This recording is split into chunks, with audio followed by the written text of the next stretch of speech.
Okay okay. So egg preserve చేయడం అనేది ఎన్ని ఇయర్స్ నుంచి వచ్చింది ఇది? ఎంత సక్సెస్ రేట్ ఉంది ఇందులో?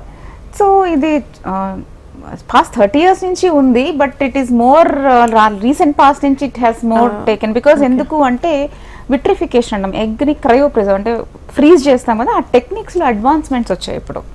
ఇది వరకు వాడే టెక్నిక్స్ వేరు, ఇప్పుడు వాడే క్రయో ప్రొటెక్టెన్స్ అంటాం అనమాట, ఎగ్ని ఫ్రీజ్ చేసేవి. ఇప్పుడు అవన్నీ చాలా అడ్వాన్స్డ్ వచ్చాయి.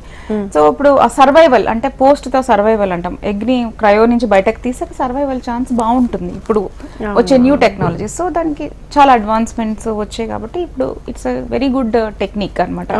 ఇప్పుడు యంగ్ మోడల్స్, మూవీ స్టార్స్ వీళ్ళందరూ దే హ్యావ్ టు అంటే పెళ్లి చేసుకోరు because of the careers and all, so they can do it. No, egg అనేది యంగ్గానే ఉంటుంది వీళ్ళు ఓల్డ్ అయినా కూడా.